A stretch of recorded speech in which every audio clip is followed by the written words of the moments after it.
ಈಗ ಸುದ್ದಿಗಳನ್ನು ವಿವರವಾಗಿ ನೋಡ್ತಾ ಹೋಗೋಣ. ರಾಜ್ಯದ ಜನರ ತೆರಿಗೆ ದುಡ್ಡಿನಲ್ಲಿ ನಡೀತಾ ಇರುವಂತಹ ವಿಧಾನಮಂಡಲದ ಅಧಿವೇಶನ ಬರೀ ಆರೋಪ ಪ್ರತ್ಯಾರೋಪಗಳಿಗಷ್ಟೇ ವೇದಿಕೆ ಆಗ್ತಾ ಇದೆ. ಅದರಲ್ಲೂ ರಾಜ್ಯಪಾಲರ ಭಾಷಣದ ಸುತ್ತಲೂ ಏನು ಕೇವಲ 1 ನಿಮಿಷ ಅಷ್ಟೇ ಭಾಷಣ ಮಾಡಿಕೊಂಡು ಹೋಗಿದ್ರು ರಾಜ್ಯಪಾಲರು. ಅದೇ ವಿಚಾರವನ್ನು ಮುಂದಿಟ್ಕೊಂಡು ಸರ್ಕಾರ ಮತ್ತು ವಿಪಕ್ಷಗಳು ಉಭಯ ಸದನಗಳಲ್ಲೂ ಕೂಡ ಇವತ್ತು ಕೋಲಾಹಲ ಎಬ್ಬಿಸಿವೆ. ರಾಷ್ಟ್ರಗೀತೆಗೆ ರಾಜ್ಯಪಾಲರು ಅವಮಾನ ಮಾಡಿದ್ದಾರೆ ಅಂತ ಸರ್ಕಾರ, ನಿಮ್ಮಿಂದ ಗವರ್ನರ್ಗೆ ಅಗೌರವ ಆಗಿದೆ ಅಂತ ಪ್ರತಿಪಕ್ಷದವರು ಎಬ್ಬಿಸಿದಂತಹ ಗಲಾಟೆಗೆ 2ನೇ ದಿನದ ಅಧಿವೇಶನದಲ್ಲಿ ಯಾವುದೇ ಚರ್ಚೆಗಳು ನಡೆಯದೇನೆ ಕಲಾಪ ಬಲಿಯಾಯಿತು.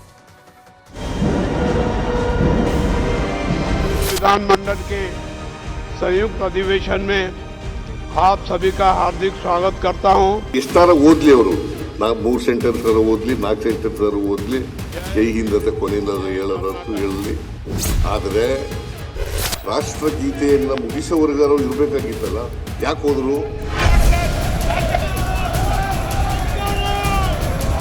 ಅವ್ರ ಮಧ್ಯದಲ್ಲಿ ಭಾಷಣ ನಿಲ್ಲಿಸಬೇಕಂದ್ರೆ ಯಾರು ಕಾರಣರು?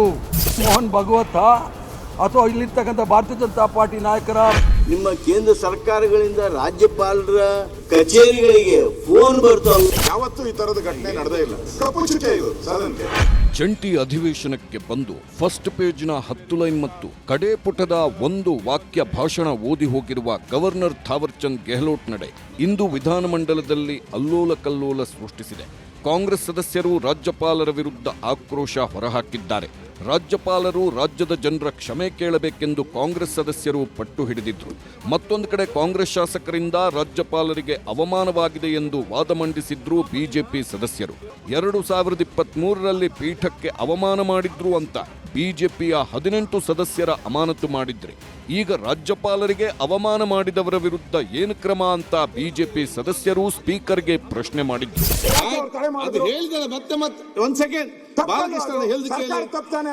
ಈಗ ಆಲ್ರೆಡಿ 24 ಗಂಟೆ ಆಗೋಯ್ತು. 24 ಗಂಟೆ ಆಯ್ತು. ಇದು ಬಹಳ ಸೀರಿಯಸ್. ಯಾಕಂದ್ರೆ ಈ ಸದನಕ್ಕೆ ಒಂದ್ ರೀತಿ ಕಪ್ಪು ಚುಕ್ಕೆ ಆಗೋಯ್ತು. ಯಾವತ್ತೂ ಈ ತರದ ಘಟನೆ ನಡೆದೇ ಇಲ್ಲ. ಕಪ್ಪು ಚುಕ್ಕೆ ಇದು ಸದನಕ್ಕೆ. ಆ ತಪ್ಪು ಯಾರು ಮಾಡಿದ್ದಾರೆ ಅವರಿಗೆ ಶಿಕ್ಷೆ ಆಗ್ಬೇಕಲ್ಲ. ನಿನ್ನೆ ನೆಕ್ಸ್ಟ್ ಸಿಟ್ಟಿಂಗ್ ಯಾವುದು? ಇವತ್ತು ನೀವು ಕ್ರಮ ತಗೊಳ್ದೇನೆ, ನೀವು ಹೇಳಿರುವಂತ ರೂಲ್ ಅಲ್ಲೇ ನೀವು ಕ್ರಮ ತಗೊಳ್ಳಲ್ಲ ಅಂದ್ರೆ ಎಷ್ಟು ಮಟ್ಟಿಗೆ ಸರಿ ಇದೆ? ತಾವು ಅವತ್ತು ವೀರಾವೇಶವನ್ನ ನಮ್ಮ 18 ಜನನ 6 ತಿಂಗಳು ಯಾವ ರೂಲಲ್ಲೂ ಇಲ್ದೇನೆ ನೀವು 6 ತಿಂಗಳು ನಮ್ಮನ್ನ ಸಸ್ಪೆಂಡ್ ಮಾಡಿದಿರಿ. ಅವತ್ತಿದ್ದಂತ ವೀರವೇಶ ಇವತ್ತು ಯಾಕಿಲ್ಲ ನಿಮ್ಮಲ್ಲಿ? ಬಿಜೆಪಿ ಸದಸ್ಯರು ಹೀಗೆ ಮುಗಿಬೀಳುತ್ತಿರುವಾಗಲೇ ಸರ್ಕಾರದ ನಡೆ ನಿರ್ಧಾರಗಳನ್ನು ಸಮರ್ಥಿಸಿಕೊಂಡರು ಕಾನೂನು ಸಚಿವ ಎಚ್.ಕೆ. ಪಾಟೀಲ್. ಬಿಜೆಪಿಯವರು ಹಿಂದೆ ಸಭಾಧ್ಯಕ್ಷರಿಗೆ ಮಾಡಿದ್ದ ಅಗೌರವ ಅಪರಾಧ ಮುಚ್ಚಿಕೊಳ್ಳಲು ಈ ವಿಚಾರ ಎತ್ತಿದ್ದಾರೆ. ಸದನದಲ್ಲಿ ಪೇಪರ್ ಹರಿದು ಸ್ಪೀಕರ್ ಮುಖದ ಮೇಲೆ ಎಸೆದವರಿಂದ ಪಾಠ ಕಲಿಯಬೇಕಿಲ್ಲ ಎಂದು ತಿರುಗೇಟು ಕೊಟ್ಟರು. ಕ್ಯಾಬಿನೆಟ್ ಅನುಮೋದಿಸಿದ ಭಾಷಣ ಓದದೆ ಹೋಗಿದ್ದು ರಾಜ್ಯಪಾಲರ ಮೊದಲ ತಪ್ಪು. ರಾಷ್ಟ್ರಗೀತೆಗೂ ಮುನ್ನವೇ ಚೇರ್ನಿಂದ ಎದ್ದು ಹೋಗಿದ್ದು 2ನೇ ತಪ್ಪು. ಚುನಾಯಿತ ಸರ್ಕಾರ ಅಧಿವೇಶನ, ಸಂವಿಧಾನಕ್ಕೆ ರಾಜ್ಯಪಾಲರು ಮಾಡಿದ ಅವಮಾನ. ದಕ್ಷಿಣ ಭಾರತದ ಎಲ್ಲ ರಾಜ್ಯಗಳಲ್ಲೂ ಇದೇ ಕೆಟ್ಟ ಸಂಪ್ರದಾಯ ಶುರುವಾಗಿ ಬಿಟ್ಟಿದೆ. ಬಿಜೆಪಿಯೇತರ ರಾಜ್ಯಗಳಲ್ಲಿ ರಾಜ್ಯಪಾಲರುಗಳಿಂದಲೇ ಕಿರಿಕಿರಿ ಆಗ್ತಿದೆ. ಕೇಂದ್ರ ಸರ್ಕಾರದಿಂದ ಬಂದ ಸೂಚನೆಯಂತೆ ರಾಜ್ಯಪಾಲರು ನಡೆದುಕೊಳ್ಳುತ್ತಿದ್ದಾರೆ ಎಂಬ ಗಂಭೀರ ಆರೋಪ ಮಾಡಿದ್ರು. ಸದನಕ್ಕೂ ರಾಷ್ಟ್ರಗೀತೆಗೂ ರಾಜ್ಯಪಾಲರು ಅವಮಾನ ಮಾಡಿರುವ ಕಾರಣಕ್ಕೆ ರಾಜ್ಯದ ಜನರ ಕ್ಷಮೆ ಕೇಳಬೇಕೆಂದು ಆಗ್ರಹಿಸಿದ್ರು. ರಾಜ್ಯಪಾಲರು ಕನ್ನಡ ನಾಡಿನ ಜನರ ಕ್ಷಮೆ ಕೋರ್ಲಿ. ರಾಜ್ಯಪಾಲರು ಈ ಘನವೆತ್ತ ಸದನದ ಕ್ಷಮೆ ಕೋರ್ಲಿ. ಕ್ಲೋಸ್ ಮಾಡೋಣಂತ ನಾವು ಹೇಳಿದ್ರೆ ನೀವು ಪಕ್ಷ ರಾಜಕಾರಣವನ್ನು ಇದರೊಳಗೆ ತಗೊಂಡು ಬಂದು ರಾಜ್ಯಪಾಲರಿಗೆ ನೀವು ಡಿಫೆಂಡ್ ಮಾಡ್ತಕ್ಕಂಥ, ಸಂವಿಧಾನವನ್ನು ಧಿಕ್ಕರಿಸ್ತಕ್ಕಂಥ ಪ್ರಯತ್ನ ನೀವು ಮಾಡ್ತಾ ಇದ್ದೀರಿ. ಇದು ಸರ್ವ ರೀತಿಯಿಂದ ಸರಿಯಾದದ್ದಲ್ಲ. ರಾಜ್ಯಪಾಲರನ್ನು ಸಮರ್ಥಿಸಿಕೊಳ್ಳುವ ಭರದಲ್ಲಿ ಎಡವಟ್ಟು ಮಾಡಿಕೊಂಡಿದ್ದಾರೆ ಬಿಜೆಪಿ ಶಾಸಕ ಸುರೇಶ್ ಕುಮಾರ್. ತಮ್ಮ ಮಾತಿನ ಮಧ್ಯೆ ಮಾತನಾಡಿದ್ದ ಸಚಿವ ಬೈರತಿ ಸುರೇಶ್ ಬಗ್ಗೆ ಲೇವಡಿ ಮಾಡಲು ಹೋಗಿ ವಾಗ್ದಾಳಿಗೆ ತುತ್ತಾಗಿದ್ದಾರೆ. 9 ತಿಂಗಳಿಗೆ ಹುಟ್ಟಿದ್ರೆ ಸರಿಯಾಗುತ್ತಿತ್ತು, 7 ತಿಂಗಳಿಗೆ ಹುಟ್ಟಿದ್ದೀರಾ ಎಂದು ಲೇವಡಿ ಮಾಡಲು ಹೋದ ಸುರೇಶ್ ಕುಮಾರ್ಗೆ ಖುದ್ದು ಸಿಎಂ ಸಿದ್ದರಾಮಯ್ಯ ಸೇರಿ ಕಾಂಗ್ರೆಸ್ ಸದಸ್ಯರು ನೀತಿ ಪಾಠ ಮಾಡಿದ್ದಾರೆ. 7 ತಿಂಗಳು ಹುಟ್ಟಿದವರೆಲ್ಲ ಹಿಂಗೇನೆ, 9 ತಿಂಗಳು ಹುಟ್ಟಿದ್ರೆ ಸರಿ ಹೋಗುತ್ತೆ. ಸುಮ್ಮನೆ ಯಾರು 7 ತಿಂಗಳು ಹುಟ್ಟಿಲ್ಲ, ಇಲ್ಲ 9 ತಿಂಗಳು ಹುಟ್ಟಿದ್ರೆ ಆಯ್ತು ಬಿಡಿ. 7 ತಿಂಗಳು ಹುಟ್ಟಿರೋದು ಅನ್ನೋದಿದೆಯಲ್ಲ. ನನಗೆ ಜಾನೇಂದ್ರ ಅವರೇ ಎಂತ ಸುಮ್ಮನೆ ಆಯ್ತು ಸುಮ್ಮನೆ ಅದೆಲ್ಲ ಹೇಳ್ತಕ್ಕಂಥದ್ದು ಸರಿ ಇಲ್ಲ. ಅದು ಕಡತಿನ ತೆಗೆದಾಕಿ ಅವರು ಈಗ ಹೇಳಿದ್ದಾರೆ, ವಾಪಸ್ ತಗೋತೀನಿ ಅಂತ ಹೇಳಿದ್ದಾರೆ. ಸಾಕು, ಅಷ್ಟಕ್ಕೆ ನಿಲ್ಸೋಣ, ಮುಂದೆ ಹೋಗಿ. ಇನ್ನು ಅಧಿವೇಶನದ ಎರಡೂ ಕಲಾಪಗಳಲ್ಲೂ ರಾಜ್ಯಪಾಲರ ಗಲಾಟೆ ವೇಳೆ ಬಿಕೆ ಹರಿಪ್ರಸಾದ್ ಬಟ್ಟೆ ಹರಿದವರ್ಯಾರು ಎಂಬ ಬಗ್ಗೆ ಚರ್ಚೆಗಳೂ ನಡೆದವು. ವಿಧಾನಸಭೆಯಲ್ಲಿ ಪ್ರಸ್ತಾಪಿಸಿದ ಬಿಜೆಪಿ ಶಾಸಕ ಸುರೇಶ್ ಕುಮಾರ್ ಹರಿಪ್ರಸಾದ್ ಅವರೇ ಬಟ್ಟೆ ಹರಿದುಕೊಂಡು ಬಿಜೆಪಿ ಮೇಲೆ ಹಾಕಿದ್ದಾರೆ ಎಂದು ಆರೋಪಿಸಿದ್ರು. ಬಿಜೆಪಿಯವರೇ ಬಂದು ನನ್ನ ಶರ್ಟ್ ಬಿಜೆಪಿಯವರು. ಆಗ ಮಧ್ಯಪ್ರವೇಶಿಸಿದ ಪ್ರತಿಪಕ್ಷ ನಾಯಕ ಆರ್ ಅಶೋಕ್ ಹರಿಪ್ರಸಾದ್ ಬಟ್ಟೆ ಹರಿದು ಹೋಗಿರೋದೇ ಇಷ್ಟು ಚರ್ಚೆ ಆಗ್ತಿದೆ, ಆದ್ರೆ ಗವರ್ನರ್ ಮೇಲೆ ಹಲ್ಲೆ ಆಗಿದ್ರೆ ಏನ್ ಮಾಡ್ತಿದ್ರಿ ಎಂದು ಸರ್ಕಾರಕ್ಕೆ ಬಿಸಿ ಮುಟ್ಟಿಸಿದ್ರು. ನಾಳೆ ಬೇರೆ ಯಾರಾದ್ರೂ ಗವರ್ನರ್ ಹಿಂಗ್ ಬಂದು ಹೋದಾಗ ಗವರ್ನರ್ ಇವತ್ತೇ ಹಿಂಗೆ ತಳ್ಳಾಡಿದ್ದಾರೆ, ನಾಳೆ ಗವರ್ನರ್ಗೆ ಹಲ್ಲೆ ಮಾಡಿದ್ರೆ ಏನ್ ಮಾಡ್ತೀರಾ? ಹಲ್ಲೆ ಮಾಡಿದ್ರೆ ಏನ್ ಮಾಡ್ತೀರಾ ಹೇಳಿ? ನೀವು ಅವ್ರನ್ನೆಲ್ಲ ಕರ್ಕೊಂಡೋಗಿ ಒಂದ್ ರೀತಿ ಅಬಲೆ ತರ ಮಾಡಾಕ್ಬಿಟ್ರು. ಅವ್ರು ಹೋಗ್ಬೇಕಾದ್ರೆ ನಾವು ನೋಡ್ತಾ ಇದ್ರಲ್ಲ, ಯಾರು ಇರ್ಲಿಲ್ಲ ಅವ್ರ ಜೊತೆ. ವಿಧಾನಸಭೆಯಲ್ಲಿ ಹೀಗೆಲ್ಲ ಚರ್ಚೆ ಮಾಡ್ತಿರೋವಾಗಲೇ ಅತ್ತ ಪರಿಷತ್ನಲ್ಲಿ ಕ್ರಿಯಾಲೋಪ ಮಂಡಿಸಿದ್ರು ಹರಿಪ್ರಸಾದ್. ರಾಜ್ಯಪಾಲರ ಜನವಿರೋಧಿ ನಡೆ, ಗಲಾಟೆ ವೇಳೆ ಬಟ್ಟೆ ಹರಿದಿದ್ದು, ಗೂಂಡಾಗಳಂತೆ ವರ್ತನೆ ಮಾಡಿದ್ದೆಲ್ಲದರ ಬಗ್ಗೆ ಪ್ರಸ್ತಾಪ ಮಾಡಿದ್ರು. ಆಗ ಕಾಂಗ್ರೆಸ್ ಬಿಜೆಪಿ ಸದಸ್ಯರುಗಳ ಮಧ್ಯೆ ಮಾತಿನ ಜಟಾಪಟಿಯೇ ನಡೆಯಿತು.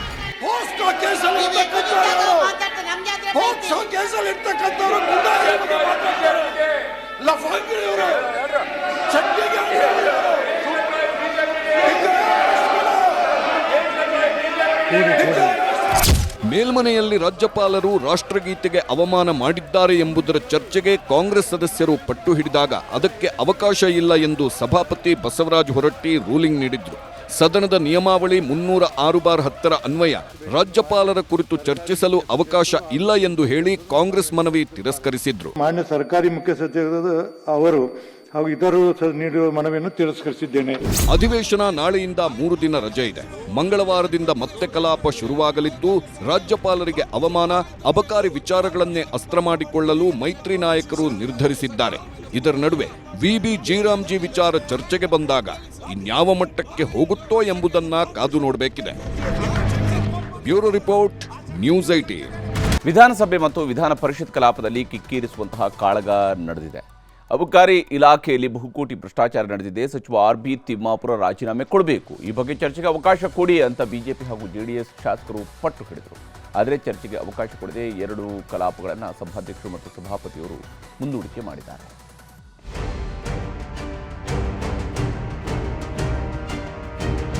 ಲೋಕಾಯುಕ್ತದಲ್ಲಿ ಕಂಪ್ಲೇಂಟ್ ಆಗಿದೆ. ಅಬಕಾರಿ ಇಲಾಖೆ ಅಂದ್ರೆ ಎಷ್ಟು ದೊಡ್ಡ ಇಲಾಖೆ, ಅದು ನಿಧಾನ ಕಿಕ್ ಬರೋದು. ಅಧಿವೇಶನದಲ್ಲಿ ರಾಜ್ಯಪಾಲರ ಭಾಷಣದ ಸುತ್ತ ನಡೆದ ಚರ್ಚೆ ಗಲಾಟೆಯನ್ನೂ ಮೀರಿಸಿದ್ದು. ಅಂದ್ರೆ ಅದು ಅಬಕಾರಿ ಇಲಾಖೆಯಲ್ಲಿ ನಡೆದಿದೆ ಎನ್ನಲಾದ 2500 ಕೋಟಿ ರೂಪಾಯಿ ಭ್ರಷ್ಟಾಚಾರ ಪ್ರಕರಣ. ಬಾರ್ಗಳಿಗೆ ಲೈಸೆನ್ಸ್ ನೀಡಲು ಕೋಟಿ ವಸೂಲಿ ಮಾಡಿದ್ದಾರೆ. ಸರ್ಕಾರದ ಬೊಕ್ಕಸಕ್ಕೆ 2,000 ಕೋಟಿಗೂ ಹೆಚ್ಚು ನಷ್ಟವಾಗಿದೆ. ಅಬಕಾರಿ ಅಧಿಕಾರಿಗಳು ಲೋಕಾಯುಕ್ತರಿಗೆ ಸಿಕ್ಕಿಬಿದ್ದಿದ್ದು ಅಬಕಾರಿ ಸಚಿವ ಆರ್.ಬಿ. ತಿಮ್ಮಾಪುರ ಮತ್ತು ಅವರ ಮಗನ ಬಗ್ಗೆ ಆರೋಪ ಮಾಡಿದ್ದಾರೆ. ಹೀಗಾಗಿ ತಿಮ್ಮಾಪುರ ರಾಜೀನಾಮೆ ಪಡಿಬೇಕು ಅಂತ ವಿಧಾನಸಭೆ ಪ್ರತಿಪಕ್ಷ ನಾಯಕ ಆರ್ ಅಶೋಕ್ ದನಿ ಎತ್ತಿದ್ರು. ಚರ್ಚೆಗೂ ಅವಕಾಶ ಕೇಳಿದ್ರು. ಆದ್ರೆ ಸ್ಪೀಕರ್ ಆಮೇಲೆ ಚರ್ಚೆಗೆ ಅವಕಾಶ ಕೊಡ್ತೀನಿ ಅಂತ ಸುನಿಲ್ ಕುಮಾರ್ ಎದ್ದು ನಿಂತು ಕಿಕ್ಕು ಏರಿರೋವಾಗಲೇ ಚರ್ಚೆ ಆಗಬೇಕಂತ ಪಟ್ಟು ಹಿಡಿದ್ರು. ಈ ರಾಜ್ಯದಲ್ಲಿ ಆಗಿರ್ತಕ್ಕಂಥ ಲಿಕ್ಕರ್ ವ್ಯವಹಾರ ಏನಿದೆ, ಇಡೀ ರಾಜ್ಯದಲ್ಲಿ ಮೊನ್ನೆ ವಿಡಿಯೋ ಬಂದು 2.5 ಕೋಟಿ ಹರಾಜ್ ಅಂತ ಹೇಳಿ ಪ್ರತಿ ಲಿಕ್ಕರ್ ಶಾಪ್ಗೂ ಮಾಡಿರುವಂತ ಆಡಿಯೋ ಬಂದಿದೆ. ಅದರಲ್ಲಿ ಮಂತ್ರಿ ಮಗನ ಹೆಸರು ಎಲ್ಲರೂ ಹೇಳ್ಬಿಟ್ಟಿದ್ದಾರೆ. ಲೋಕಾಯುಕ್ತದಲ್ಲೇ ಕಂಪ್ಲೇಂಟ್ ಆಗಿದೆ, ಅವ್ರ ಮೇಲೆ ಕೇಸು ದಾಖಲಾಗಿದೆ. ಇದು ಚರ್ಚೆ ಆಗ್ಬೇಕು ಅಧ್ಯಕ್ಷರೇ, ಅದಕ್ಕೋಸ್ಕರ ನೀವು ಇದನ್ನ ಚರ್ಚೆಗೆ ಅವಕಾಶವನ್ನ ಕೊಡಬೇಕು ಅಂತ. ಇದು ನಿಮ್ಗೆ ಅದಲ್ಲಿ ಕೂಡ ಚರ್ಚೆ ಮಾಡಬಹುದು, ಅದು ಬೇಡ ಸಪರೇಟ್ ಆಗಿ ಚರ್ಚೆ ಮಾಡ್ಬೇಕಂದ್ರೆ ಸೆಕ್ಷನ್ ಕನ್ವರ್ಟ್ ಮಾಡಿ ನಾನು ಕೊಡ್ತೇನೆ. ಕಿಕ್ ಇಳಿಯಕ್ಕಿಂತ ಮುಂಚೆ ಚರ್ಚೆ ಆಗಬೇಕು, ಕಿಕ್ ಏರ್ದಾಗಲೇ ಚರ್ಚೆ ಆಗಬೇಕಾಗಿರೋದು. ಕಿಕ್ ಆಗಿದೆ, ಕಿಕ್ ಬ್ಯಾಕ್ ನಡೆದಿರೋದು. ನೀವು ಇವಾಗ ಚರ್ಚೆ ಕೊಡದೆ ಆಮೇಲೆ ಚರ್ಚೆ ಕೊಡ್ತೀನಿ ಅಂತಂದ್ರೆ ಹೆಂಗಾಗುತ್ತೆ? ಅದು ಕುಡ್ದಾಗ ಕಿಕ್ ಆಗುದಿಲ್ಲ. ಬಿಜೆಪಿಯವರು ಸ್ಪೀಕರ್ ಮಾತಿಗೆ ಕೆರಳಿದ್ರು. ಸದನದ ಬಾವಿಗಿಳಿದು ತಿಮ್ಮಾಪುರ ರಾಜೀನಾಮೆಗೆ ಪಟ್ಟು ಹಿಡಿದ್ರು. ಆಗ ಸ್ಪೀಕರ್ ಮಧ್ಯಾಹ್ನಕ್ಕೆ ಅಧಿವೇಶನ ಮುಂದೂಡಿದ್ರು. ಮತ್ತೆ ಮಧ್ಯಾಹ್ನ 2:15ಕ್ಕೆ ಸದನ ಶುರುವಾಯಿತು. ಆಗಲೂ ಅಬಕಾರಿ ಹಗರಣದ ಬಗ್ಗೆ ಅಶೋಕ್, ಸುನಿಲ್ ಚರ್ಚೆಗೆ ತಗೊಂಡ್ರು. ಈಶ್ವರಪ್ಪ ಕೇಸ್ನಲ್ಲಿ ಪಟ್ಟು ಹಿಡಿದು ರಾಜೀನಾಮೆ ತಗೊಂಡ್ರಲ್ಲ, ತಿಮ್ಮಾಪುರ ರಾಜೀನಾಮೆಯನ್ನು ತಗೊಳ್ಳಿ ಅಂತ ಅಬಕಾರಿ ಹಗರಣ ಚರ್ಚೆಯ ಕಿಕ್ಕೇರಿಸಿದ್ರು. ಅಬಕಾರಿ ಇಲಾಖೆ ಅಂದ್ರೆ ಎಷ್ಟು ದೊಡ್ಡ ಇಲಾಖೆ, ಅದು ನಿಧಾನ ಕಿಕ್ ಬರೋದದು. ನೀವು ದಿಢೀರ್ ಅಂತೇಳಿ 16 ಕನ್ವರ್ಟ್ ಮಾಡ್ಬಿಟ್ರೆ ಹೆಂಗ್ ಗೊತ್ತಾಗುತ್ತೆ? ಏನೋ ಸ್ಟಾರ್ಟೇ ಆಗಿಲ್ಲ, ಕಿಕ್ ಹೆಂಗ್ ಬರುತ್ತೆ? ಕಿಕ್ ಅಂದ್ರೆ ಅದಕ್ಕೆ ಗೊತ್ತಾಗುತ್ತೆ, ಹೇಳ್ಬೇಕಲ್ಲ ನೀವು. ಅದು ಏನು ಇಲ್ಲದೆ ನಿಧಾನ 16 ಕನ್ವರ್ಟ್ ಮಾಡ್ಬಿಟ್ರೆ ಹೆಂಗಾಗುತ್ತೆ? ಪ್ರಿಲಿಮಿನರಿ ಸಬ್ಮಿಷನ್ ಮಾಡಕ್ ಕೊಡಿ. ಲೋಕಾಯುಕ್ತ ಕೋರ್ಟಲ್ಲಿ ಕೇಸ್ ಆಗಿದೆ ಅಧ್ಯಕ್ಷರೇ. ನಾವು ಸುಮ್ಮನೆ ಸಂತೆಯಲ್ಲಿ ಭಾಷಣ ಮಾಡಿಲ್ಲ ನಾವು. ಅಲ್ಲ, ಈಶ್ವರಪ್ಪಂದಾದಾಗ ನೀವೇನ್ ಮಾಡಿದ್ರಿ? ನೀವು ಮತ್ತೆ ನೋಡ್ತೇನೆ ನೀವಿದ್ರಲ್ಲ ಸರ್, ನೀವೇ ಬಂದ್ ಧರಣಿ ಮಾಡಿದ್ರಿ, ನೀವೇ ಅಪೋಸಿಷನ್ ಅಲ್ಲಿ ಇದ್ರಿ, ನೀವೇ ಬಂದ್ರಿ, ಉಪನಾಯಕರು ಕೂಗಾಡಿದ್ರಿ, ಹಾರಾಟ ಮಾಡಿದ್ರಿ. ಪಾಪ ಈಶ್ವರಪ್ಪ ತಪ್ಪು ಮಾಡದೆ ರಾಜೀನಾಮೆ ಕೊಟ್ರು. ಏನಾಯ್ತು ಕೋರ್ಟಲ್ಲಿ ಅದು ಕೇಸು? ಬಿಜೆಪಿ ಅವರು ಎಷ್ಟೇ ಹೇಳಿದ್ರೂ ಚರ್ಚೆಗೆ ಸ್ಪೀಕರ್ ಒಪ್ಪಲಿಲ್ಲ. ಕೊನೆಗೆ ಸದನದ ಬಾವಿಗಿಳಿದು ಬಿಜೆಪಿ ಅವರು ಧಿಕ್ಕಾರ ಕೂಗಿದ್ರು. ಆಗ ಸದನವನ್ನ 15 ನಿಮಿಷ ಮುಂದೂಡಿದ್ರು. ಮತ್ತೆ ಸದನ ಶುರುವಾಯಿತು. ಮತ್ತೆ ಅಬಕಾರಿ ಹಗರಣ ಹಿಡಿದು ಬಿಜೆಪಿ ಅವರು ರಾಜೀನಾಮೆಗೆ ಪಟ್ಟು ಹಿಡಿದ್ರು. ಆಗ ಸ್ಪೀಕರ್ ಧರಣಿ ಕೂತು ರಾಜೀನಾಮೆ ಪಡೆದಿರೋದು ಇತಿಹಾಸದಲ್ಲೇ ಇಲ್ಲ ಅಂತ ಹೇಳಿ ಸದನವನ್ನ ಮಂಗಳವಾರ ಬೆಳಿಗ್ಗೆ 10 ಗಂಟೆಗೆ ಮುಂದೂಡಿದ್ರು. ಧರಣಿ ಕೂತ್ಕೊಂಡು ರಾಜೀನಾಮೆ ಪಡೆದ ಇತಿಹಾಸದಲ್ಲಿ ಎಲ್ಲಿಯೂ ಕೂಡ ಇಲ್ಲ. ಹಿಸ್ಟ್ರಿಯಲ್ಲಿ ಧರಣಿ ಕೂತ್ಕೊಂಡು ರಾಜೀನಾಮೆ ಪಡೆದದ್ದು ಇತಿಹಾಸದಲ್ಲಿ ಎಲ್ಲಿಯೂ ಕೂಡ ಇಲ್ಲ. ಅದಕ್ಕೆ ಹೇಳಿ ಕನ್ಫ್ಯೂಸ್ ಬೇಡ. ಆದ ಕಾರಣ ಏನು ಹೇಳ್ತೇನೆ ಅಂತ ಹೇಳಿದ್ರೆ, ಈಗ ನೀವು ಸದನವನ್ನು ನಾನು 27ನೇ ತಾರೀಕಿಗೆ ಬೆಳಿಗ್ಗೆ 10 ಗಂಟೆಗೆ ಇದನ್ನು ಪ್ರಾರಂಭಿಸ್ತೇವೆ. ವಿಧಾನಸಭೆ ಅಧಿವೇಶನದಂತೆ ವಿಧಾನ ಪರಿಷತ್ ಕಲಾಪನು ಅಬಕಾರಿ ಇಲಾಖೆ ಹಗರಣದ ಗಲಾಟೆಯಲ್ಲೇ ಮುಗಿಯಿತು. ಮೊದಲು ಪರಿಷತ್ ವಿಪಕ್ಷ ನಾಯಕ ಛಲವಾದಿ ನಾರಾಯಣಸ್ವಾಮಿ ಚರ್ಚೆಗೆ ಮನವಿ ಮಾಡಿದ್ರು. ಚರ್ಚೆಗೆ ಅವಕಾಶ ಕೇಳಿದಾಗ ನಿಯಮ 330ಕ್ಕೆ ಬದಲಿಸಿದ್ದೀನಿ ಅಂದ್ರು ಸಭಾಪತಿ ಹೊರಟ್ಟಿ. ಆಗ ಬಿಜೆಪಿ ಪರಿಷತ್ ಸದಸ್ಯರೆಲ್ಲ ರೊಚ್ಚಿಗೆದ್ರು. ಅಬಕಾರಿ ಇಲಾಖೆಯಲ್ಲಿ ನಡೆಯುತ್ತಿರುವ ವ್ಯಾಪಕ ಭ್ರಷ್ಟಾಚಾರದ ಕುರಿತು ನಿಲುವಳಿ ಸೂಚನೆಯಡಿ ಚರ್ಚಿಸಲು ದಿನಾಂಕ 23/1/26 ಅವಕಾಶ ನೀಡಬೇಕೆಂದು ಕೋರುತ್ತೇನೆ. ಇದನ್ನ ನಿಯಮ 330 ಕನ್ವರ್ಟ್ ಮಾಡಿ ನೋಡಿ.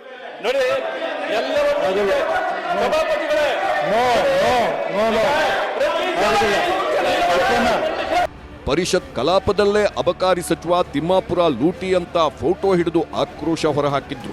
ಇದರಿಂದ ಕೆರಳಿದ ಸಭಾಪತಿ ಹೊರಟ್ಟಿ ಮಾನ ಮರ್ಯಾದೆ ಇದೆಯಾ ಅಂತ ಸಿಟ್ಟಾದ್ರು. ಆಗ ಬಿಜೆಪಿ ಅವರು ಸಿಟ್ಟಾದ್ರು. ಕೊನೆಗೆ ಪರಿಷತ್ ಕಲಾಪವನ್ನು ಮಂಗಳವಾರಕ್ಕೆ ಮುಂದೂಡಿದ್ರು.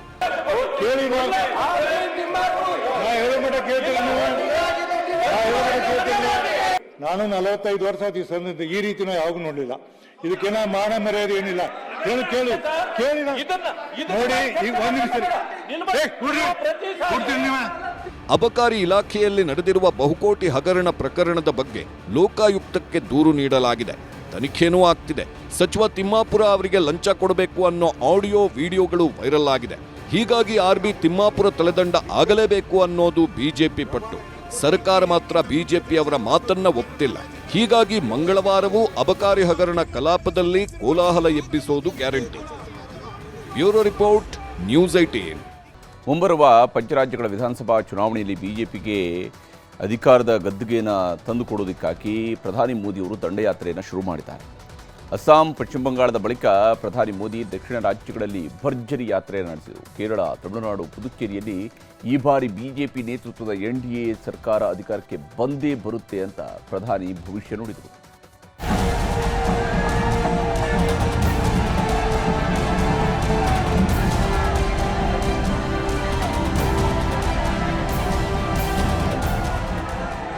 ಇನ್ನೆರಡು ತಿಂಗಳಲ್ಲಿ ದೇಶದ 5 ರಾಜ್ಯಗಳ ವಿಧಾನಸಭೆ ಚುನಾವಣೆ ಘೋಷಣೆಯಾಗಲಿದೆ.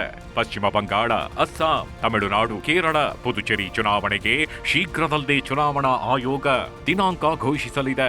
ಹೀಗಾಗಿ ಚುನಾವಣೆ ಘೋಷಣೆಗೂ ಮುನ್ನ ಮತಬೇಟೆ ನಡೆಯುತ್ತಿದ್ದು, ಇವತ್ತು ಕೇರಳ, ತಮಿಳುನಾಡಿನಲ್ಲಿ ಮೋದಿ ಅಭಿವೃದ್ಧಿ ಹೆಸರಲ್ಲಿ ಮತಬೇಟೆ ಶುರು ಮಾಡಿದ್ರು. ತಿರುವನಂತಪುರಂಗೆ ಮೊದಲು ಬಂದ ಪ್ರಧಾನಿ ಮೋದಿ ಭರ್ಜರಿ ರೋಡ್ ಶೋ ನಡೆಸಿದ್ರು. ಆಮೇಲೆ ಅಭಿವೃದ್ಧಿ ಯೋಜನೆಗಳಿಗೆ ಶಿಲಾನ್ಯಾಸ ನೆರವೇರಿಸಿ ಕೇರಳದ LDF UDF ವಿರುದ್ಧ ಹರಿಹಾಯ್ದ್ರು. आने वाले चुनाव केरला की दशा और दिशा को बदलने का चुनाव है.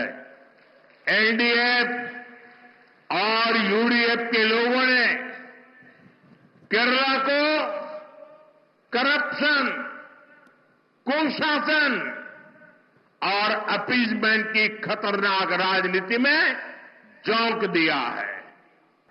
अब आपको सही मायने में नई सरकार बनानी है।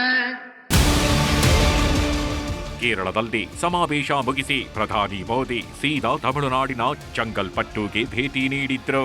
ಹಲವು ಅಭಿವೃದ್ಧಿ ಯೋಜನೆಗಳಿಗೆ ಶಿಲಾನ್ಯಾಸ ನೆರವೇರಿಸಿ ಸ್ಟಾಲಿನ್ ಸರ್ಕಾರ ಭ್ರಷ್ಟ ಮಾಫಿಯಾ ಕ್ರೈಮ್ ಸರ್ಕಾರವಾಗಿದ್ದು ಎನ್ಡಿಎ ಸರ್ಕಾರ ರಚಿಸೋದು ಖಚಿತ ಅಂದ್ರು. डीएमके ने वादे ढेर सारे किए, लेकिन काम जीरो रहा। डीएमके सरकार को अब लोग सीएमसी सरकार कह रहे हैं। सीएमसी सरकार यानी करप्शन, माफिया और क्राइम को बढ़ावा देने वाली सरकार। अब डीएमके और सीएमसी दोनों को उखाड़ फेंकने का मन बना चुकी है। यहां बीजेपी एनडीए की डबल इंजन सरकार बनना तय है। ಪ್ರಧಾನಿ ಮೋದಿ ತಮಿಳುನಾಡಿಗೆ ಬಂದಾಗಲೇ ಸ್ಟಾಲಿನ್ ಸರ್ಕಾರ ಮನ್ರೇಗಾ ಯೋಜನೆಯನ್ನ ವಿಬಿಜಿ ರಾಮ್ಜಿ ಯೋಜನೆ ಅಂತ ಬದಲಿಸಿದ್ದಕ್ಕೆ ವಿಧಾನಸಭೆಯಲ್ಲಿ ಖಂಡನಾ ನಿರ್ಣಯ ಮಂಡಿಸಿತ್ತು. ಇವತ್ತು ಅದಕ್ಕೆ ಅಂಗೀಕಾರನೂ ನೀಡಿ ಮೋದಿ ಸರ್ಕಾರದ ವಿರುದ್ಧ ಸಮರ ಸಾರಿದೆ. Bureau report, news 18. ಕರ್ನಾಟಕದ ಬಿಗ್ ಬಾಸ್ ಸೀಸನ್ನ ಇತಿಹಾಸದಲ್ಲಿ ಹೊಸ ಮತ್ತು ಅತ್ಯಂತ ಮಹತ್ವದ ಅಧ್ಯಾಯವನ್ನು ಬರೆದಿರತಕ್ಕಂತಹ ಸೀಸನ್ 12ರ ವಿನ್ನರ್ ಗಿಲ್ಲಿ ಇವತ್ತು ಮನಸ್ಸು ಬಿಚ್ಚಿ ನ್ಯೂಸ್ 18 ಜೊತೆಗೆ ಮಾತನಾಡಿದರು. ಬಿಗ್ ಬಾಸ್ ಮನೆಯಿಂದ ಹಿಡಿದು ವೈಯಕ್ತಿಕ ಬದುಕಿನ ಬಗ್ಗೆಯೂ ಕೂಡ ಗಿಲ್ಲಿ ಮುಕ್ತವಾಗಿ ಹಲವು ವಿಚಾರಗಳನ್ನು ಹಂಚಿಕೊಂಡಿದ್ದಾರೆ. ಸಾಮಾನ್ಯ ಹಳ್ಳಿ ಹುಡುಗನನ್ನು ಜನ ಗೆಲ್ಲಿಸಿದ ಬಗ್ಗೆ, ಸ್ಟಾರ್ ನಟರು, ರಾಜಕಾರಣಿಗಳು ಶ್ಲಾಘಿಸಿದ ಬಗ್ಗೆಯೂ ಕೂಡ ಸಂತಸ ವ್ಯಕ್ತಪಡಿಸಿದರು.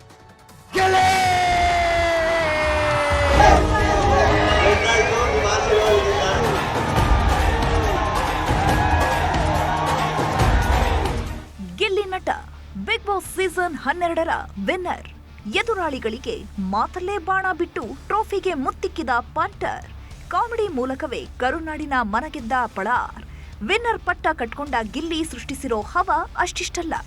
ಗಿಲ್ಲಿ ಅಂದ್ರೆ ಸಾಕು, ಇಡೀ ಕರುನಾಡಿನ ಗಲ್ಲಿ ಗಲ್ಲಿಯಲ್ಲೂ ಕಟೌಟ್ ಅಬ್ಬರಿಸ್ತಿವೆ. ಹೋದಲ್ಲೆಲ್ಲ ಅಭಿಮಾನಿಗಳ ಸಾಗರವೇ ಹರಿದು ಬರ್ತಿದೆ. ಮನೆ ಮನೆ ಮಾತಾಗಿರೋ ಗಿಲ್ಲಿ ನ್ಯೂಸ್ 18 ಜೊತೆ ಎಕ್ಸ್ಕ್ಲೂಸಿವ್ ಆಗಿ ಮಾತನಾಡಿದ್ರು. ಬಿಗ್ ಜರ್ನಿಯ ರೋಚಕ ಸಂಗತಿಗಳನ್ನ ಹಂಚಿಕೊಂಡ್ರು. ಬಿಗ್ ಮನೆಯಲ್ಲಿ ಗಿಲ್ಲಿ ಕಾವ್ಯ ಜೋಡಿ ಫುಲ್ ಹವಾ ಕ್ರಿಯೇಟ್ ಮಾಡಿತ್ತು. ಕಾವು ಕಾವು ಅಂತಿದ್ದ ಗಿಲ್ಲಿಗೆ ಕಾವ್ಯ ಮೇಲೆ ಲವ್ ಆಗಿತ್ತಾ ಅನ್ನೋದ್ರ ಸೀಕ್ರೆಟ್ ರಿವೀಲ್ ಮಾಡಿದ್ದಾರೆ. ಕಾವ್ಯ ಮೇಲೆ ಗಿಲ್ಲಿಗೆ ನಿಜವಾಗ್ಲೂ ಲವ್ ಆಗಿತ್ತಾ? ಹೌದಾ? ಲವ್ ಮಾಡ್ತಿದ್ರಾ? ಇಲ್ಲ ಮೇಡಮ್, ಹಿಂಗಂದಿದ್ದು ನಾನು. ಮಾಡ್ತಾ ಇದ್ದೀರಾ? ನೀವು ಕನ್ಫ್ಯೂಸ್ ಮಾಡಬೇಡಿ. ರೇಗಿಸ್ತಿದೆ ಅಷ್ಟೇ, ರೇಗಿಸ್ತಿದೆ ಆತರ. ಬಟ್ ಲವ್ ಅಂತ ಇಷ್ಟ ಆಗೋ ಹುಡುಗಿಗೆ ತಾನೇ ರೇಗ್ಸಕ್ ಸಾಧ್ಯ. ಎಸ್ ಫ್ರೆಂಡ್ ಆಗಿ ತುಂಬಾ ಇಷ್ಟ ಅವರು ನಮಗೆ. ನೀವು ಫ್ರೆಂಡ್, ನೀವು ತುಂಬಾ ಇಷ್ಟ ನನಗೆ. ಅದೇ ಕಾವ್ಯ ಬೇರೆ ತರ ಫ್ರೆಂಡ್. ಬೇರೆ ತರ ಫ್ರೆಂಡ್ ಅಂದ್ರೆ ಫ್ರೆಂಡೇ ಮೇಡಮ್, ಅದ್ರಲ್ಲಿ ಯಾವ ತರ ಇರ್ತದೆ. ಗಿಲ್ಲಿ ಬಡವ ಅಲ್ಲ ಅನ್ನೋ ಅಶ್ವಿನಿ ಹೇಳಿಕೆ ವಿವಾದದ ಕಿಚ್ಚು ಹೊತ್ತಿಸಿತ್ತು. ಇದೇ ವಿಚಾರಕ್ಕೆ ರಾಜಮಾತೆಗೆ ಗಿಲ್ಲಿ ಸೈಲೆಂಟ್ ಆಗಿಯೇ ಕೌಂಟರ್ ಕೊಟ್ರು. ನೀವು ಮಕವಾಡ ಎಲ್ಲಾರು ಒಂದ್ ಪಾಯಿಂಟ್ ಸಿಗಾಕಬಿಡ್ತೀರ. ಆತರ ಮಕವಾಡ ಹಾಕ ಬದುಕಿದ್ರೆ ಆತರ ನನ್ ಬಡವ ಅಂತ ತೋರಿಸ್ಕೋಬೇಕು ಗೊತ್ತಾಗ್ಬಿಡ್ತದೆ. ಆಮೇಲೆ ನೋಡೋರು ಸುಮ್ನೆ ನೋಡೋದಿಲ್ಲ, ಎಷ್ಟು ನೀಟಾಗಿ ನೋಡ್ತಾರೆ ಅಂದ್ರೆ ನಮಗ್ ಗೊತ್ತಿಲ್ದೇ ಇರೋ ವಿಷಯ, ನಾನು ಸಿಗ್ತಾರಲ್ಲ ನನಗೆ ಗೊತ್ತಿಲ್ದೇ ಇರೋ ವಿಷಯನಲ್ಲೇ ಹೇಳ್ತಾರೆ. ಟ್ರೋಫಿ ಗೆದ್ದ ಗಿಲ್ಲಿಗೆ ಸಿಎಂ ಸಿದ್ದರಾಮಯ್ಯ ಸನ್ಮಾನ ಮಾಡಿದ್ರು. ಕೇಂದ್ರ ಸಚಿವ ಕುಮಾರಸ್ವಾಮಿ, ಡಿಕೆ ಶಿವಕುಮಾರ್ ಕೂಡ ವಿಶ್ ಮಾಡಿದ್ರು. ಇದಕ್ಕೆ ಗಿಲ್ಲಿ ಸಂತಸ ವ್ಯಕ್ತಪಡಿಸಿದ್ರು. ಹಿಂಗ್ ಬಂದ್ರು, ಬಂದ ತಕ್ಷಣ ನಾನು ಅಷ್ಟು ದೂರದಲ್ಲಿ ನಿಂತಿದ್ದೆ. ಬಂದ ತಕ್ಷಣ ಹಿಂಗ್ ನೋಡಿದ್ರು, ನನಗೆ ಮೀಟ್ರಾಪು. ಆಮೇಲೆ ಹತ್ರ ಬಂದು ಚೆನ್ನಾಗಿ ಮಾತಾಡ್ಸಿದ್ರು. ಯಾವರು, ಏನು, ಎಷ್ಟು ಜನ ಮಕ್ಕಳು, ನೀವು ವ್ಯವಸಾಯನ ಅಪ್ಪ ಎಲ್ಲ. ಅವರು ನಮ್ಮಲ್ಲಿ ನಮ್ಮ ಹೋಮ್ ಮಿನಿಸ್ಟರ್ ಪರಮೇಶ್ವರ್ ಸರ್, ನಮ್ ಕುಮಾರಣ್ಣ ಫಸ್ಟ್ ಫೋನ್ ಮಾಡಿ ವಿಶ್ ಮಾಡಿದ್ದು ಕುಮಾರಣ್ಣ. ಅವರು ಇದು ಸೋಷಿಯಲ್ ಮೀಡಿಯಾಗೆಲ್ಲ ಹಾಕೊಂಡಿದ್ರು ಕುಮಾರಸ್ವಾಮಿ ಸರ್. ಡೆವಿಲ್ ಸಿನಿಮಾದಲ್ಲಿ ಮಿಂಚಿದ್ದ ಗಿಲ್ಲಿ ದರ್ಶನ್ ಭೇಟಿಯಾದ ಕ್ಷಣವನ್ನ ಹಂಚಿಕೊಂಡಿದ್ದಾರೆ. 2 ಬಾರಿ ಡಿ ಬಾಸ್ ಮೀಟ್ ಆದಾಗ ಏನ್ ಹೇಳಿದ್ರು ಅನ್ನೋ ಸೀಕ್ರೆಟ್ ರಿವೀಲ್ ಮಾಡಿದ್ದಾರೆ. ಈಗ ನೋಡಿ, ಇಲ್ಲಿ ನೋಡಿ, ಹಿಂಗೆ ಹೋಯ್ತಾ ಇದ್ರು, ಹಿಂಗೆ ನೋಡಿದ್ರು. ಹಿಂಗೆ ಸ್ಟ್ರೈಟ್ ಹೋಗ್ಬೇಕಾದ್ರೆ ಹಿಂಗೆ ನೋಡ್ಬಿಟ್ಟು ಹಿಂಗೆ ನೋಡಿದ್ರು. ಸಖತ್ತು ಇಷ್ಟ. ನೀವು ಮಾಡ್ತಾ ಇರಲ್ಲ ಪ್ರಾಪರ್ಟಿ ಕಾಮಿಡಿ ಎಲ್ಲ ನೋಡ್ತಾ ಇರ್ತೀನಿ. ಆಮೇಲೆ ಅಲ್ಲಿ ಮಾಡೋರು ಪ್ರಾಪರ್ಟಿ ಬಂದ ಮೇಲೆ 100 ಬನ್ನೂರು ಅನ್ನೋದು ಹಂಗೆಲ್ಲ ಹೇಳ್ಬಿಟ್ರು. ನನಗೆ ಹಿಂಗ್ ತಬ್ಕೊಂಡು ಹೆಗಲ್ ಮೇಲೆ ಕೈ ಹಾಕೊಂಡು ಹಂಗೆಲ್ಲ ಹೇಳ್ಬಿಟ್ರು. ಹೇಳಿದಾಗ ಸಖತ್ ಖುಷಿ ಆಗೋಯ್ತು ನನಗೆ. ದರ್ಶನ ನನಗೆ ಹಿಂಗೆ ಹೇಳ್ಬಿಟ್ರಲ್ಲ ಅಂತ. ಬಡವ ಬಡವ ಅಂತಿದ್ದ ಗಿಲ್ಲಿ ಕೋಟ್ಯಾಧಿಪತಿಯಂತೆ. ಹಾಗಂತ ಗಿಲ್ಲಿನೇ ಹೇಳ್ಕೊಂಡಿದ್ದಾರೆ. ಗಿಲ್ಲಿ ಲಕ್ಷಾಧಿಪತಿನ ಕೋಟ್ಯಾಧಿಪತಿನ? ನಾನು ಕೋಟ್ಯಾಧಿಪತಿ ಮೇಡಮ್. ಕೋಟ್ಯಾಂತರ ಜನರ ಪ್ರೀತಿ ಸಂಪನ್ನ, ಕೋಟ್ಯಾಂತರ ಜನರ ಪ್ರೀತಿ ವಿಶ್ವಾಸ ಅದನ್ನ ಸಂಪನ್ನ ಮಾಡಿದ್ದೀನಿ. ಕೋಟ್ಯಾಧಿಪತಿ ಮೇಡಮ್ ನಾನು.